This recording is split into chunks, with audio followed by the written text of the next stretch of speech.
dit, je ne vais pas essayer de vous faire peur ce matin. Je ne vais pas essayer. Si Dieu travaille quelque chose chez vous,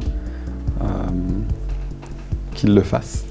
Dieu m'a aussi pas mal travaillé cette semaine, et à tel point que la prédication que j'étais supposé faire sur Ecclésiaste, dans notre série qu'on est en train de faire sur Ecclésiaste, j'avais déjà pas mal de mal à la préparer avant cette semaine. C'est un texte qui n'est pas simple, et pour être honnête, c'est la première fois je pense que ça m'arrive de ma vie, mais j'ai pas réussi à trouver de quoi prendre un fil qui allait nous conduire à dire quelque chose de pertinent sur le texte ce matin. Donc je présente mes excuses à David qui n'est pas là. D'ailleurs, juste pour vous dire, David est, il y a un pasteur qui est un ami de lui, un ami à lui, à Issy-les-Moulineaux, et qui avait besoin de quelqu'un pour venir prêcher dans l'église à Issy-les-Moulineaux. Donc ce matin, sur la demande du pasteur Joël Michaélian de l'église arménienne d'ici, David est là-bas. Donc voilà, pensez à lui, n'hésitez pas à lui envoyer un petit mot pour lui demander comment ça s'est passé, etc., d'avoir de ses nouvelles. Je suis sûr qu'il pense à nous aussi. Donc voilà, désolé à David qui a construit cette série et qui m'a demandé de faire ce message-ci ce matin. Je me suis retrouvé dans l'incapacité de le faire, pour être honnête. Donc on a vu avec Kevin hier, et puis je pars sur quelque chose de différent ce matin, et quelque chose qui, j'espère, quand même sera approprié et adapté, à travers lequel Dieu pourra nous parler. On est le premier dimanche de décembre. C'est pas officiellement le premier dimanche de l'Avent, parce que pour ceux qui savent, les dimanches de l'Avent, c'est les 4 dimanches qui précèdent Noël. Le premier dimanche de l'Avent, c'était dimanche dernier, mais on n'est pas forcément très liturgique dans cette église, et je vois pas ça comme un problème. J'espère que vous non. Si oui, on peut en parler. Bref. Mais c'est le premier dimanche de décembre. Et donc, on va regarder l'histoire de comment Dieu, à travers un ange, est venu voir Marie pour lui parler, pour lui annoncer une nouvelle quelque peu surprenante. Je pense que vous connaissez tous l'histoire. Même si vous êtes pour la première fois de votre vie dans une église, je pense que vous avez au moins une petite idée du fait que Marie et un ange, près de Noël, il y a une histoire qui est associée. Donc Dieu vient lui dire quelque chose de surprenant, et on va regarder, de la même façon que Calvin, il y a de ça quelques semaines, quelques mois maintenant, nous avait conduit à regarder Joseph, le père de Jésus, un personnage qu'on ne considère que très peu souvent, en tout cas dans les églises protestantes. On va maintenant regarder Marie, quelqu'un que, pour être honnête, je pense en réaction, peut-être en surréaction, à quelques écueils qu'on verrait, qu'on sentirait personnellement par rapport à l'Église catholique. En tant que protestant, on finit par être très très très nerveux dès qu'on parle de Marie, celle qui est la mère de Jésus. C'est quand même pas rien. C'est quand même plus que pas rien. La Bible dit même qu'elle sera appelée, estimée plus que toutes les autres femmes. Donc pensez à toutes les héroïnes de la foi auxquelles vous pouvez penser dans la Bible. On pense souvent à Déborah, on pense à Myriam, on pense à Ruth, on pense à Esther. Et en tant que protestant, on va être très frileux de dire « Et Marie alors ?» Donc ce matin, on va regarder l'histoire de comment Dieu est soudainement et subitement intervenu dans la vie de Marie. On est dans l'Évangile selon Luc, au chapitre 1, et on va lire à partir du verset 26, et puis on sautera quelques versets pour continuer notre lecture. Donc Luc 1 à partir du verset 26. Le 6e mois, l'ange Gabriel fut envoyé par Dieu dans une ville de Galilée appelée Nazareth, chez une vierge, fiancée à un homme de la famille de David, appelé Joseph. Le nom de la vierge était Marie. L'ange entra chez elle et dit « Je te salue, toi à qui une grâce a été faite. Le Seigneur est avec toi. Tu es bénie parmi les femmes. » Troublée par cette parole, Marie se demandait ce que pouvait signifier une telle salutation. Et l'ange lui dit « N'aie pas peur, Marie, car tu as trouvé grâce auprès de Dieu. Voici que tu seras enceinte. Tu mettras au monde un fils et tu lui donneras le nom de Jésus. Il sera grand et sera appelé fils du Très-Haut, et le Seigneur Dieu lui donnera le trône de David, son ancêtre. Il régnera sur la famille de Jacob éternellement, et son règne n'aura pas de fin. » Marie dit à l'ange « Comment cela se fera-t-il, puisque je n'ai pas de relation avec un homme ?» Et l'ange lui répondit « Le Saint-Esprit viendra sur toi, et la puissance du Très-Haut te couvrira de son ombre. C'est pourquoi le saint enfant qui naîtra sera appelé Fils de Dieu. Voici qu'Élisabeth, ta parente, est elle aussi devenue enceinte d'un fils dans sa vieillesse. Celle qu'on appelait la stérile est dans son 6e mois. En effet, rien n'est impossible à Dieu. Et Marie dit, « Je suis la servante du Seigneur, que ta parole s'accomplisse pour moi. » Et l'ange la quitta.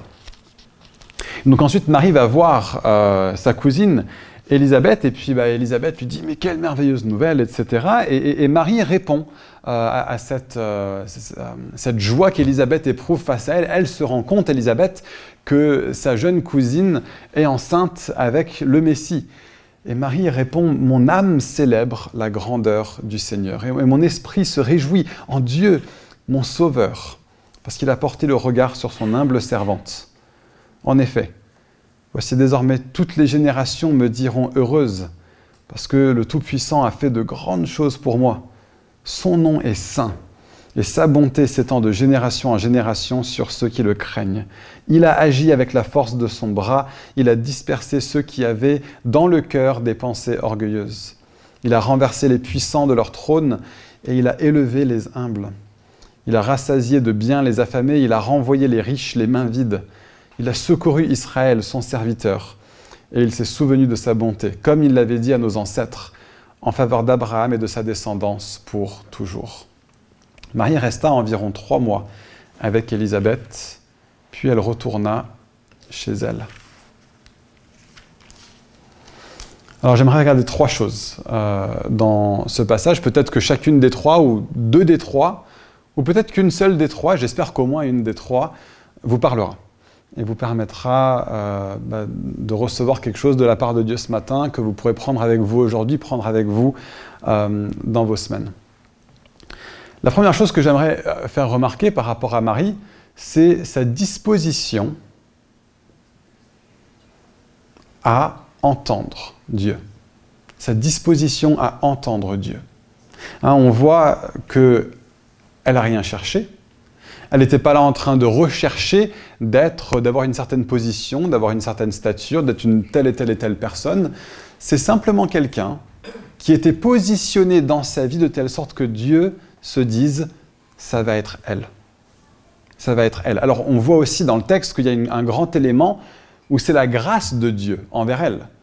Que en quelque sorte cet honneur qu'elle reçoit, d'avoir Dieu qui vient lui parler à travers un ange, le texte nous dit clairement qu'elle a trouvé grâce aux yeux de Dieu, et donc autrement dit, c'est pas elle qui l'a mérité. C'est pas sur la base d'un mérite chez elle que Dieu est venu la voir, et en même temps, Dieu travaille avec nous dans nos vies quotidiennes et dans comment nous vivons nos vies. Marie était quelqu'un qui était disposé à ce qu'un ange vienne et à écouter un ange qui vient lui parler de la part de Dieu. C'est la première chose que je constate et qui me frappe quand je vois ce texte et quand je vois Marie. Elle est disposée à entendre Dieu. Et donc, première interpellation, et nous, et moi. Est-ce que je vis ma vie dans une disposition pour que Dieu me parle? Pour que Dieu me parle. Et ça peut prendre toutes sortes de formes. Ça commence par une attitude de cœur. Comment ça se manifeste va être différent de personne à personne. Je parlais juste ce matin, avant le culte, avec Manu et avec Armand, de la discipline spirituelle du silence. C'est quelque chose dont moi, personnellement, j'ai beaucoup besoin en ce moment. J'ai un agenda très chargé de septembre à décembre et je n'ai pas l'opportunité de prendre des jours entiers de repos comme j'ai l'habitude de le faire. Et donc j'ai besoin en quelque sorte de compenser à ce déséquilibre par rapport à l'écosystème que j'ai habituellement pour essayer d'avancer, d'avoir un espace pour que Dieu me parle. Et donc plus que jamais, je suis moins en ce moment actif dans la lecture de la Bible et dans la prière, mais plus actif simplement dans le silence. Ça peut être ça pour vous. Peut-être que vous n'avez jamais considéré de prendre des moments de silence. Si ça vous parle, si vous vous dites ça c'est quelque chose dont je pense que je pourrais avoir besoin, un conseil, commencez juste avec 5 minutes. Vous allez voir qu'avec le rythme effréné de nos vies, pour des gens qui n'ont pas l'habitude de ça, rester simplement 5 minutes en silence, à taire nos pensées, et à simplement accueillir la joie de se savoir enfant de Dieu, c'est quelque chose d'extrêmement difficile. Mais avec le temps, on apprend et on prend l'habitude de ce positionnement « je suis juste un enfant de Dieu et je peux juste être avec lui ». Donc peut-être que, voilà, pour moi c'est ça en ce moment. Mais pour d'autres, effectivement, de façon très claire, Dieu nous parle à travers la Bible. La Bible est la parole de Dieu, la parole révélée, inspirée de Dieu. Et donc peut-être que dans cette saison-ci, Dieu pourrait être en train de vous dire, est-ce que vous avez l'impression de moins être à mon écoute? Prenez du temps pour méditer la parole de Dieu. Pas juste lire une grande quantité de versets pour me dire c'est bon, j'ai fait ma bonne action chrétienne, mais réellement chercher à vous positionner pour dire j'aspire à ce que Dieu me parle. On voit ce genre d'attitude par exemple chez Pierre, quand il est sur la barque et qu'il voit Jésus qui vient sur l'eau. Il ne cherche pas forcément une explication, il ne cherche pas forcément à tout analyser et à tout comprendre, il veut simplement que son Seigneur lui parle. Il lui dit « Ordonne-moi de venir te rejoindre sur les eaux ». À ce moment-là, Pierre aspirait à ce que Dieu puisse lui parler. Et je pense que c'est une attitude de cœur qui est là, sur laquelle on peut se modeler lorsqu'on lit la Bible. Oui, bien sûr, on veut comprendre, on veut grandir en compréhension. Mais par-dessus tout, laissons Dieu nous parler par rapport à sa volonté pour nos vies, à sa volonté pour notre être, pour notre caractère. Lisons la Bible non pas simplement en vue de l'information, mais en vue de la transformation. C'est bien sûr toujours plus inconfortable. Moi, je sais que je peux tomber très rapidement dans un écueil où quand je lis la Bible pour trouver les arguments pour montrer que j'ai raison par rapport aux personnes avec qui j'ai tort. Ça, c'est moi. Je suis comme ça. Je dois lutter avec ça. Je dois faire taire. Voilà. Pour vous, c'est peut-être d'autres choses. Ça peut être de l'activisme ou ça peut être... peut-être que quand vous lisez la Bible, vous avez une voix qui vous condamne et qui vient vous dire c'est ça que tu dois faire et c'est comme ça que tu dois être et t'es pas bien et je suis en train de révéler combien t'es pas une personne bonne. C'est pas ça le cœur de Dieu. Il veut nous dire je t'aime profondément mon enfant, maintenant viens, avance. Donc voilà, ça peut être la lecture de la Bible, ça peut être la prière. Ça peut être la prière, ça peut être l'adoration. Un des moyens dont Dieu nous parle, et c'est quelque chose que Kevin a abordé, c'est les discussions les uns avec les autres. Parfois, Dieu va nous parler à travers les autres membres de son corps. Ce n'est pas toujours facile, mais laissons Dieu nous parler de cette manière-là. Acceptons que d'autres personnes de maturité autour de nous, ça peut être dans votre braise, ça peut être au groupe des gars, au groupe des femmes, ça peut être le dimanche matin, ça peut être avec un des responsables, mais avez-vous quelqu'un ou quelques personnes qui ont accès à votre vie et qui peuvent parler dans votre vie? C'est parfois difficile d'avoir du recul sur soi-même, et donc c'est bon et c'est bien d'avoir des personnes qui peuvent aussi nous aider à voir les choses, à considérer les choses d'une manière qui est différente de celle qu'on la voit lorsqu'on est livré à nos propres recours. Donc, des disciplines spirituelles comme le silence, il y en aurait d'autres, la lecture de la Bible, la prière, les uns les autres, la prédication de la parole, le contexte de l'Église de façon plus générale. Ça peut être la louange. Alors que nous parlons à Dieu, ça peut créer un espace dans notre vie où on laisse Dieu nous parler. Il y a toutes sortes de façons pour différentes personnes, ça vous parlera de façon différente dépendant de comment vous êtes, dépendant du type de relation que vous avez avec Dieu. On n'est pas appelé à avoir des relations uniformes avec Dieu. Moi-même, j'ai 3 enfants et j'ai une relation différente avec chacun de mes 3 enfants. Il y a des choses qui sont une base et un fondement absolument le même pour tous. Mais la façon dont je parle à Émilie n'est pas la même façon que je parle à Caleb, n'est pas la même façon que je parle avec Zacharie. Ils ont des besoins différents, on a aussi des points sur lesquels on connecte différemment. Et Dieu est comme ça avec nous aussi. Donc ne cherchons pas à dire, parce qu'il y a une personne que j'admire qui fait les choses comme ça, il faut que moi je fasse les choses comme ça. Notre Père aspire à une relation individuelle avec chacun de nous.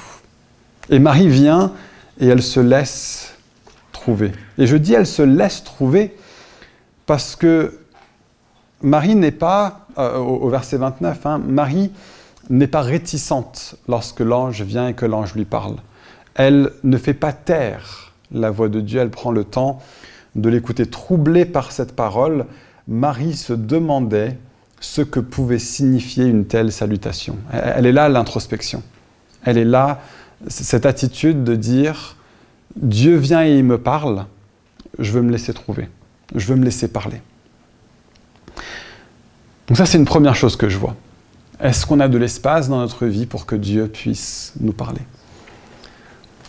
Deuxième chose que je vois chez Marie, non seulement elle laisse Dieu lui parler, elle laisse Dieu la transformer.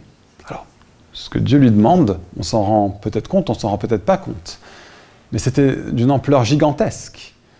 Le texte nous dit qu'elle est vierge et qu'elle est fiancée. Donc elle est fiancée à quelqu'un et elle va se retrouver enceinte.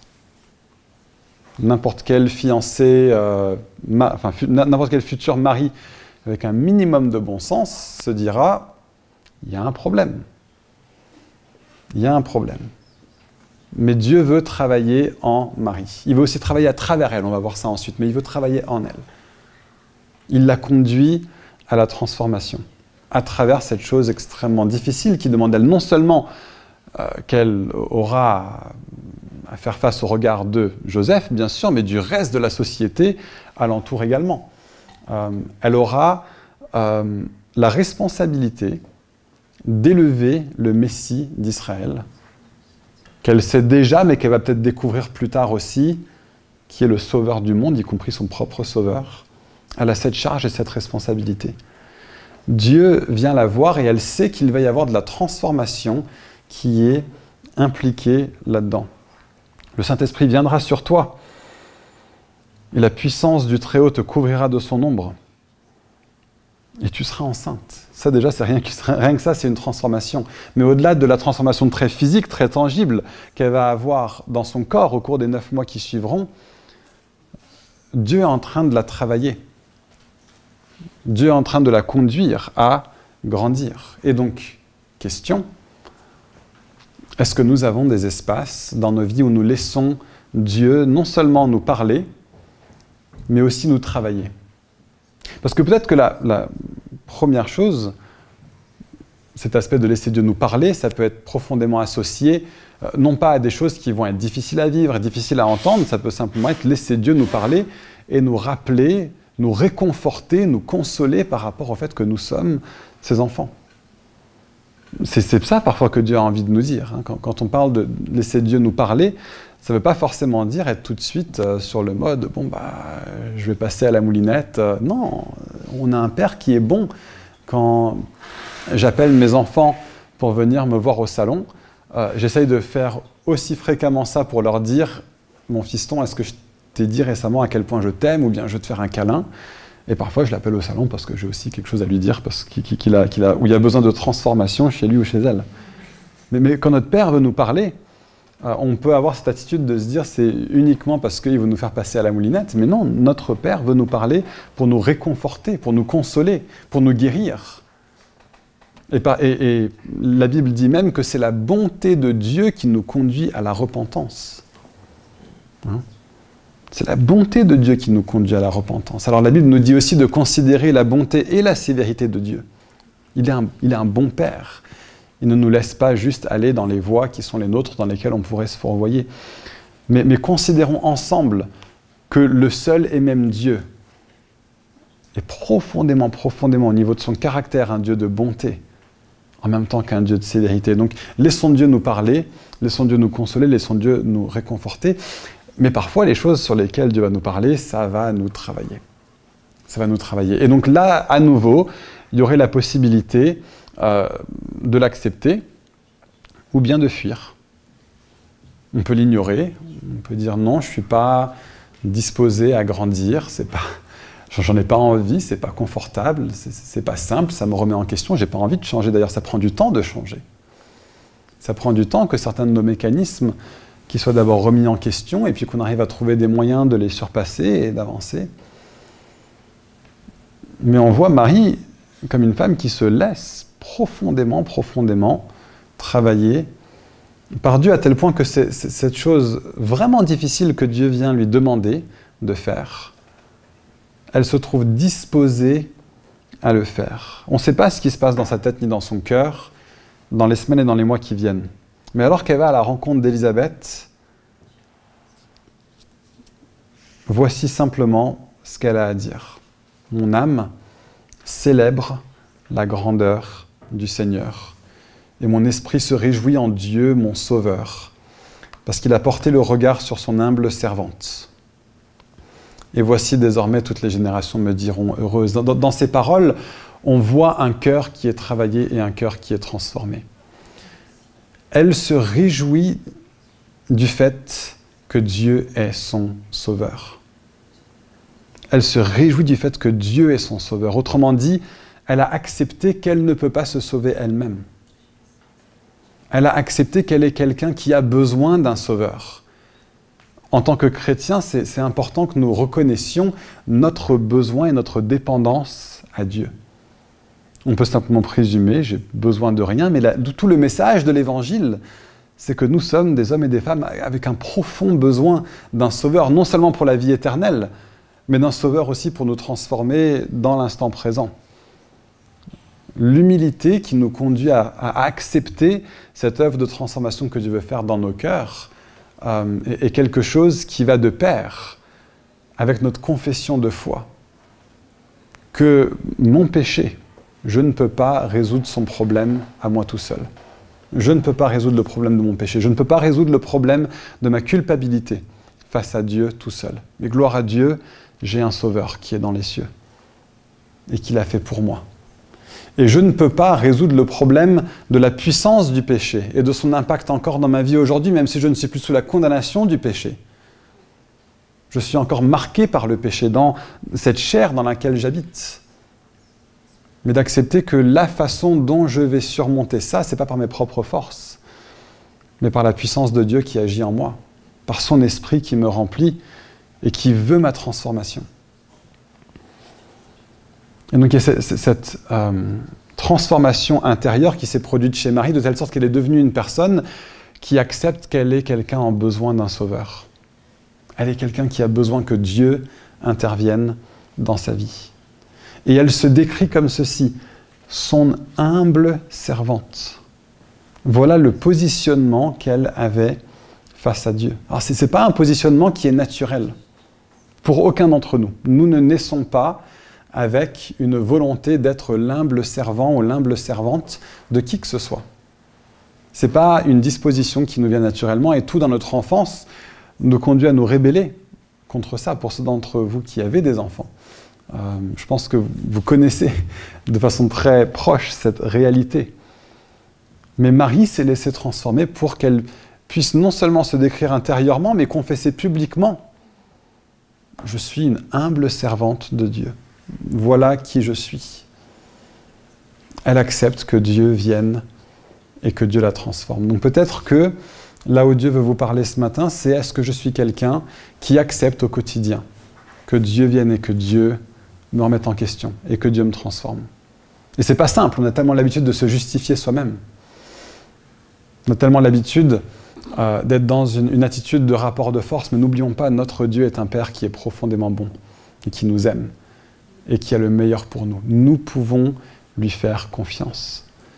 Et on peut chercher à rester tel que nous sommes, on peut chercher à nous reposer sur nos propres lauriers, on peut refuser l'inconfort de la transformation intérieure. Mais s'il y en a un qui a absolument raison sur nous, s'il y en a un qui sait tout de nous, c'est bien notre Dieu. Et s'il y en a un qui sait exactement ce dont on a besoin, s'il y en a un qui a exactement le remède approprié, c'est bien notre Dieu. Et il est bon et il est doux envers nous.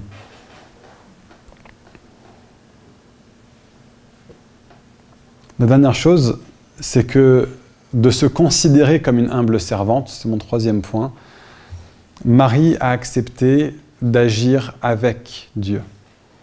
Depuis ce positionnement où quelqu'un écoute Dieu, se laisse transformer par Dieu, Dieu, dans toute la Bible, notamment à travers Jésus, vient encore et encore et encore voir des hommes et des femmes et leur dit, voilà, j'ai envie de faire telle et telle et telle chose dans le monde, fais partenariat avec moi pour aller de ma part et pour m'obéir et pour agir de ma part.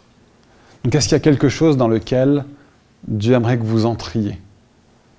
Est-ce qu'il y a quelque chose dans votre vie à ce moment actuel, à ce point précis, Vous savez que Dieu vous parle de quelque chose, qui vous demande de lui faire confiance, de venir marcher sur l'eau avec lui, de venir faire partenariat avec lui dans telle et telle et telle chose. Et je ne sais pas qu'est-ce que c'est pour chacun d'entre nous, ça va être différent.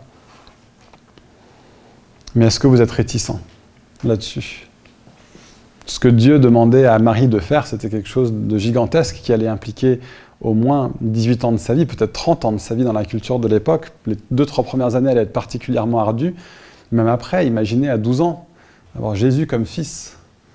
Il sait déjà aller confondre les scribes et les pharisiens, et elle doit essayer de trouver le bon positionnement entre j'ai un Messie à la maison, j'ai le Messie à la maison. En même temps, c'est à moi aussi de l'éduquer et de l'instruire, de pouvoir avancer là-dedans. Pour revenir à l'humilité que Dieu lui demandait d'avoir, elle allait devoir accepter qu'un jour, c'est à son fils qu'elle obéirait. Hein? C'est pas simple, ça. Mais d'accepter, j'ai un fils, et un jour, très bientôt, je vais plier le genou devant lui. Et je vais simplement faire partie de toutes les autres langues, de toutes les nations qui confessent que celui que j'ai élevé comme mon fils est en réalité le Christ, le Sauveur du monde, mon Sauveur, et celui de toute l'humanité. Et je lui dois allégeance, il est mon Seigneur. Voilà aussi ce que Dieu cherche à transformer chez Marie. Est-ce qu'il y a des situations comme ça où Dieu cherche à nous transformer? Mais est-ce qu'il cherche aussi à faire partenariat avec toi? Dans un aspect ou dans un autre de ta vie. Est-ce que tu te rends compte que Dieu est en train de t'appeler à quelque chose? À servir dans tel lieu, à prendre telle responsabilité. Ça peut être dans l'église, ça peut être dans ta famille, ça peut être de toutes sortes de manières. Mais Dieu souhaite faire partenariat avec chacun d'entre nous. Et donc peut-être que c'est là-dessus, aujourd'hui, qu'il veut te travailler. Marie a accepté. Heureusement, pour nous. Est-ce que nous aussi, on va accepter? Je vais simplement prier et puis je repasse la parole à Kevin. Père, merci pour cet exemple que tu nous as donné en la personne de Marie. Merci pour son obéissance. On est au bénéfice, nous tous, de son obéissance. Seigneur, non pas que c'est par elle qu'on est sauvé, non pas que c'est elle qui ait fait quoi que ce soit. C'est ton œuvre seulement, Seigneur Jésus. C'est toi qui nous as sauvés. Mais merci parce que tu as travaillé le cœur de ta servante Marie. Et on va être reconnaissant pour ça aujourd'hui, mais merci pour son exemple qu'elle est pour nous, qui peut nous enseigner, Seigneur, quelque chose sur toi et quelque chose sur comment tu veux aussi agir avec nous aujourd'hui. Donc Père, avec ta main douce, avec ton cœur qui est bon et qui est prêt à nous accueillir tel qu'on est, là où on en est. Je te demande de nous aider, Seigneur, tous à être un peuple qui, alors qu'on approche de ce mois de Noël, qu'on te laisse nous parler, Seigneur. Qu'on te laisse nous parler. Même à travers ce message de ton Fils qui est devenu homme, pour qu'on puisse avoir la vie. Seigneur, je te demande que tu nous aides à être un peuple qui se laisse toujours plus transformer, confiant dans ta bonté, dans ta main, dans ton soin pour nous. Et Père, je te demande que là où tu demandes à certains de se lever avec toi et de faire partenariat avec toi, je te demande que tu nous aides à avoir l'humilité, la confiance en toi pour le faire, même quand on a l'impression de ne pas être à la hauteur, ou même quand on a l'impression qu'on a mieux à faire. Je te demande que tu viennes nous transformer par ton esprit là-dedans. Dans le merveilleux nom de ton Fils. Amen.